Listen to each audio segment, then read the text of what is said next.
Growing up in my childhood home was a treat.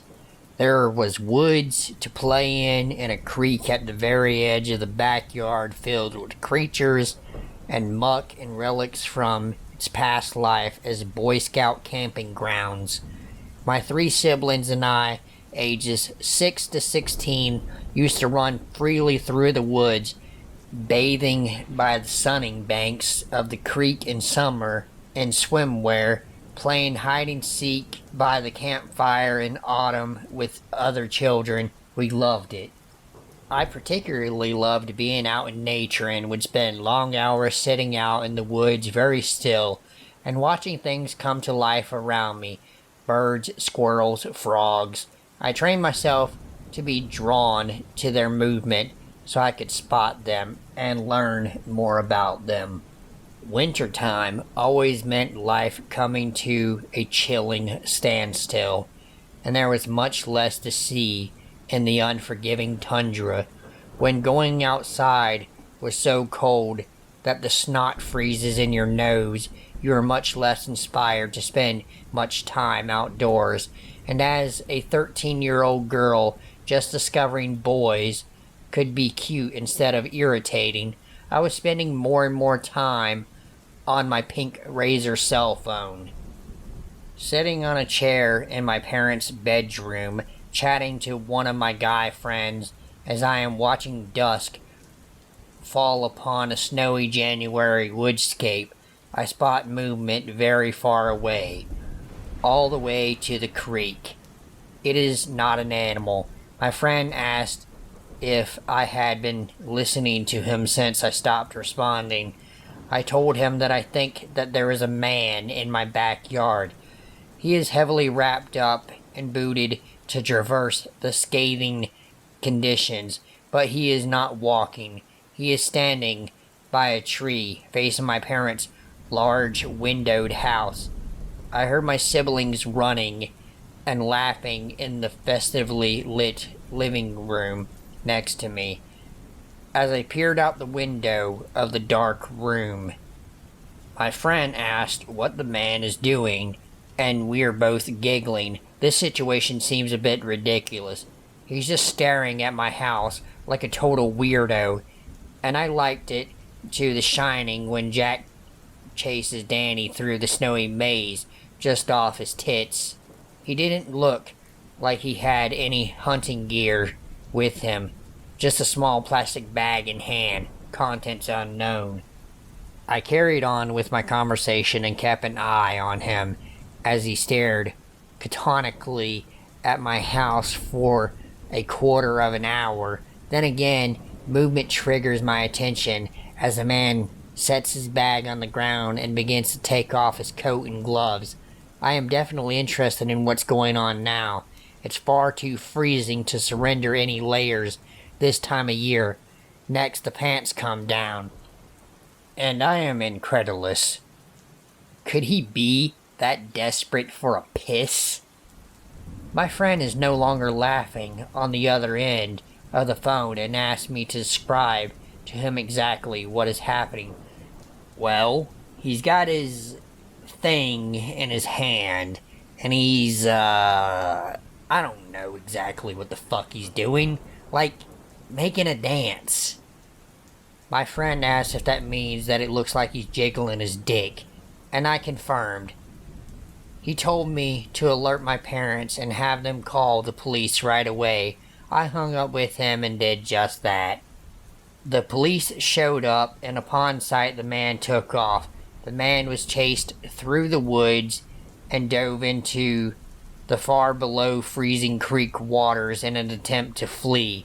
This successfully evaded capture momentarily, but he was later identified, a 50-something-year-old man with the mental capacity of a 12-year-old.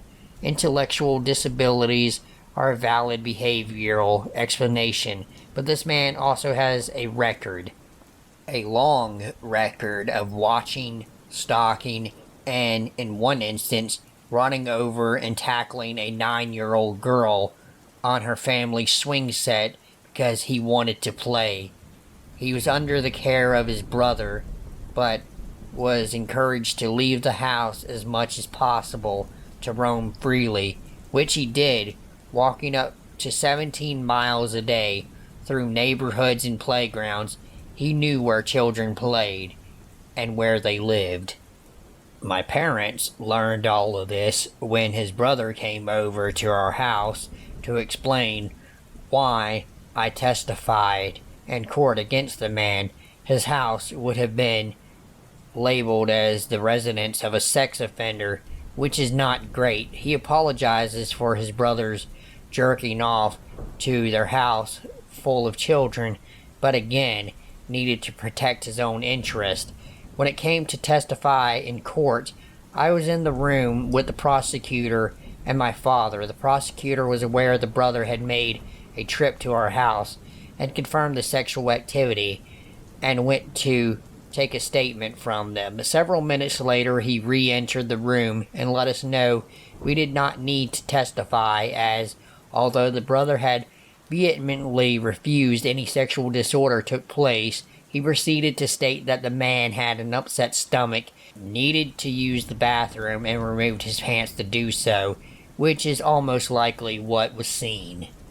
I guess, in the eyes of the law, indecent public exposure is indecent public exposure, and it's actually better to shit your pants than become a sex offender.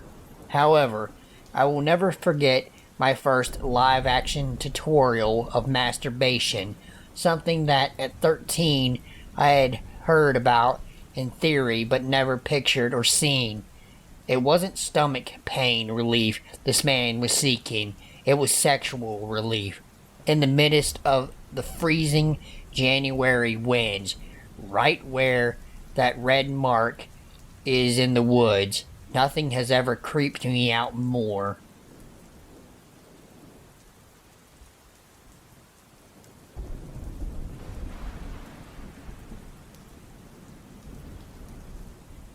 I used to live in a real rough area. I'm talking a super low-income apartment complex in southeastern Tennessee that had been raided by the drug task force and cleared out multiple times in the past.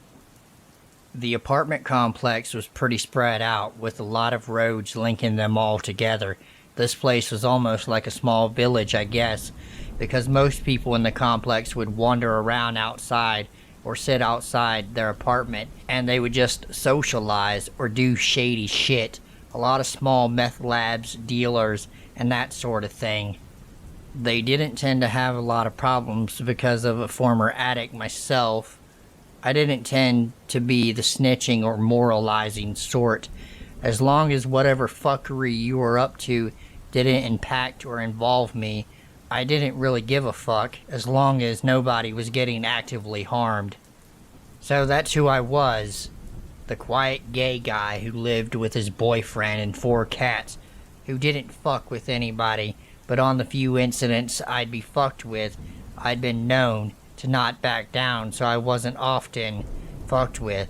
People who also didn't tend to start shit with each other there, mostly just outsiders, and while I didn't make friends, I was at least a known member of the community as I lived there for about 2 years. I did not have the option to move out. I was poor as hell, and between me and my ex, I was the only one working. I was able to keep up with us and the cats fed, and bills paid, but that was literally it, and sometimes I struggled to do that. At least the bills part. Can't say any of us ever went hungry, even if what we were eating was low-grade shit. I drove a shitty old 2001 Jeep Grand Cherokee at the time. This vehicle was such a piece of shit that every time I got into it and turned the key, I'd pray to God, hoping that this wasn't the day that it finally stopped working. The vehicle had a ton of problems, some of which I managed to fix on my own, others not so much. That said, it was my lifeline, the only way I had to get to work. I'm not quite sure how this happened, but somehow word got around that I was trying to sell my Jeep. This was obviously not true because I needed the damn thing, and knew it wasn't worth enough to sell in order to assure I could buy another vehicle. Nonetheless, I started having people approach me about it, offering me painfully low sums of money before I turned them away. I tried my damnedest to kill the for sale rumor, but it persisted up until the day I moved out of state and never looked back. So, one night, toward the end of my tenure at the complex after me and my ex had split and he moved out, I was alone and gaming on my PC. I believe I was playing Tekken. I heard a loud, frantic series of knocks at my front door. These apartments were small and shitty, so it was within visible eyesight of my bed in the bedroom, and this dude was knocking loudly. I get up, already stretched out because of the hour, and grabbed the knife I had and looked through the peephole. I could not really see anything because it was so dark, so I talked through the door. I asked who it was and what they wanted, in a commanding, almost aggressive tone, because I wasn't trying to look vulnerable. For reference, I'm just under 6 foot, around 220 pounds. I'm by no means small or weak. That said, I'm also not a one-man army or some kind of badass. I'm just as human as anyone else, and while I'm not one to run away from a fight, I'm also not the idiotic type to run towards them. I heard nothing at first, so I asked again. Nothing again. I stood there, trying to listen for a few minutes before returning to the bedroom, and a few minutes later, I heard the knocking start once again. This time, I went to my window to see if I could see anyone outside at all, and I saw several shadows lurking near my Jeep, parked just outside. Now, at this point, I was worried that they were going to try to break into it or steal it, so this time I actually opened the door. Standing in the little alley thing in front of my door was a group of 3 individuals. I only recognized one, who was standing in front of the other 2. I'd seen him around the complex and knew he lived there. I'm still packing the knife, but I'm not brandishing it at this point. I asked again what he wants and what the hell these people are doing knocking on my door at 1 a.m. and lingering around my Jeep. He said he heard it was for sale and he wanted to buy it, offering me the pitiful amount of money he had on him, legit, like $30 for it, and said him and his boys were just checking it out. I told him, look man, the Jeep isn't for sale. I don't know what the fuck you heard. And even if the Jeep was for sale, I wouldn't sell it to you for $30 fucking dollars. Now please, get the fuck off my property. After this, he gestured for his buddies to come over, and now I had 3 people standing shoulder to shoulder in the hallway leading up to my door, doing their best to intimidate me, before the guy asked, in a real fucked up tone, "You sure about that, boy?" Before I said, "Yeah, the fuck I am." After which I revealed the knife and ejected the blade from the handle. This was a larger knife with full brass knuckle guards and spike at the bottom of them. Not your typical small pocket knife by any means. His response to this was to call me a pussy for bringing out a weapon, to which I responded something along the lines of, "Says the motherfucker who comes here 3 deep," to which he just laughed at me. The sight of the knife did not put him off at all. I guess he figured I'd be too scared to use it, and that they could rush me before I got the chance. When I saw them inching their way forward, I sprung into action and started wildly thrusting and slashing the blade around in their general direction with wild abandonment, showing I had 0 issues with potentially killing or injuring all of them. I knew I was not likely to win a 3-on-1 fight, even with a knife. But I made it goddamn clear that if I was going down, I was taking at least one of them with me. They backed up and started spewing shit talk at me, including calling me a faggot and other choice words. I was known to be gay, even if most people act surprised when I tell them. I kept moving towards them as they backed up, showing that at this point they either were going to leave or someone was going to get stabbed. By the time I got to the end of the hallway to the lot where my Jeep was parked, I noticed 2 more people standing by the Jeep and internally swore at myself for just not going back inside. But I was in too deep now. At this point, I went all in and started yelling at the top of my lungs, acting like a bloodthirsty lunatic who was just out to hurt people in a similar manner to how people try to scare bears away. I was just trying to be as loud and as threatening as possible to really sell the idea that even if they took me out, at least one of them might end up dead as a result. And to be honest, I fully intended for it to go that way if the shit popped off. One of the guys by my Jeeps then brandished what looked to be a piece of wood at me as a threat, to which I responded, "Come at me with that stick and I'll slit your goddamn throat, you stupid motherfucker." I remember saying this very well because one of the other guys thought it was the funniest shit in the world and started laughing, not in a "you won't do it" sort of way, but in a manner that seemed like I was genuinely entertaining him. I was so hyped on adrenaline, my response to this was to slash at him, as he was one of the closer ones to me, at which he swore at me before running off, and all the rest followed suit.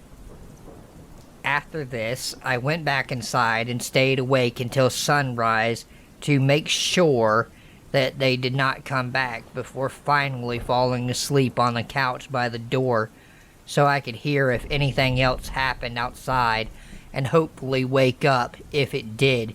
Nothing more happened, and the next day after, I saw the guy who initialized the standoff with me as I was getting home from work. He followed me up to my apartment where I parked and apologized for what had happened. He said he was high at the time and also drunk, so he was feeling extra stupid. I told him not to fucking do it again. He then quickly approached me and hugged me in this real bro sort of way. I went along with it and told him to have a nice day before going back inside and settling down. I had no more incidences with him and his buddies ever again after this. Even though I played it off as not caring, it was mostly just to avoid further conflict.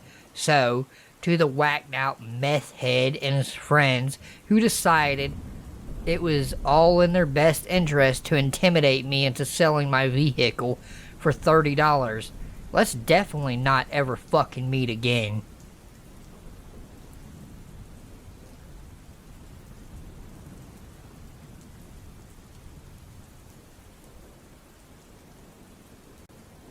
In the spring of 2005, I was driving from Maryland to Florida for some major conference.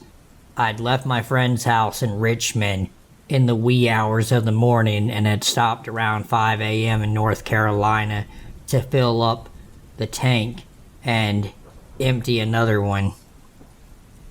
I had just gotten back into my car and turned it on when there was a knock on the passenger side window outside. There was an older woman in her 50s. I locked the doors and cracked the window just enough to hear them tell me that she needed a ride. Just a few exits back up I-95. I kept repeating that I wasn't headed that way. She wasn't letting it go, and every hair on my neck was starting to stand up. I thought about going back into the store, but to be honest, I wasn't sure. if I would make it to the store or what situation I would find myself in. Finally, I held my cell phone up and said that if she did not leave me alone, I was going to call the cops. Situation changed completely. She apologized and walked away.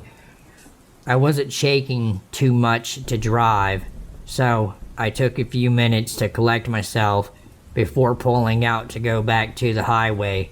That's when I saw a car pulling out from behind the store.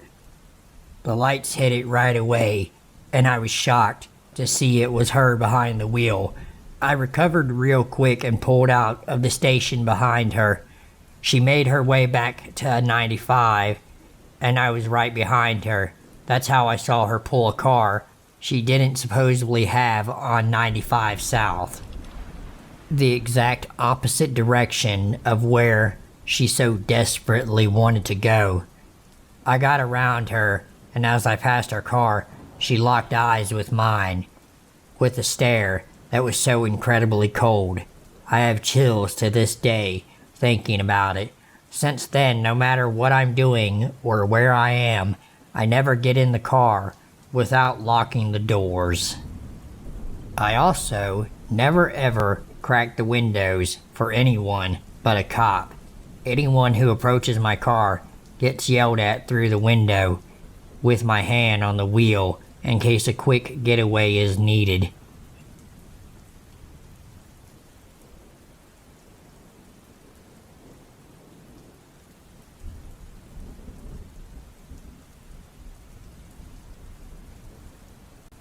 To understand why my mother and I were out at Whitlock Lake, I have to give you a little background on us. My mother and I run a wreath business in a quiet northern Michigan town. Violent crimes are virtually non-existent. It was fall around this time of year. The forests in Michigan become rich with color.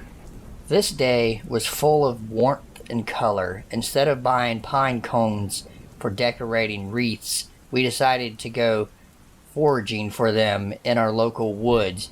I knew about Whitlock Lake from my high school days. Some of my friends and I went out there a couple of times to party. It's a small camping area with about 3 sites. This lake is connected to another bigger lake a few miles down the road. It is in a small, old logging town called Jennings, population 20, maybe a little less or more. The times I went out there as a high school student, it never had a strange feeling in the air. The day my mother and I went to forage, the air was thick with fear, and we felt like we were being watched. We thought maybe it was just a small woodland creature hiding and watching, waiting for us to leave, so we continued. About an hour goes by, and we decided to move on. We moved to where the forest meets the water. There are cute little baby pine cones that we use for our tabletop wreaths. Shortly after, we found ourselves at the edge of the lake. We heard a few gunshots from across the lake. We live in northern Michigan. People are getting ready for hunting season around this time of the year, so we shrugged it off. We got into our car and moved down the trail. When we get out of our car, I noticed quite a few shotgun shells on the ground. Again, it's not uncommon to find shells of any sort on the ground this time of the year. We continued. We were at the end of the trail with the last 2 campsites on either side of the trail. We continued foraging for about 20 more minutes. As we walked across the trail to the next site, we noticed something very strange. At the opening of the campsite, we noticed a tall 5-foot or 6-foot wooden pole. On top of that pole, we saw 2 leather straps rafting in the wind. To us, that was strange. Why would someone want leather straps on a pole? Of course, we put it out of our minds and continued. A short while later, we stumbled upon an old beat-up mattress that looked like it had been there for a while now. As we got closer to the mattress, the ground around it was very mucky. As soon as you stepped somewhere, you sunk about half a foot down. People dumped garbage in the woods a lot up here. When we started walking past it to get to the pine cones on the other side, this horrible smell seeped into our nostrils. We both looked at each other at the same time and got the hell out of there. By now, we are scared out of our wits. As we were driving out of the trailhead, we were met by a guy in a red Cadillac type vehicle.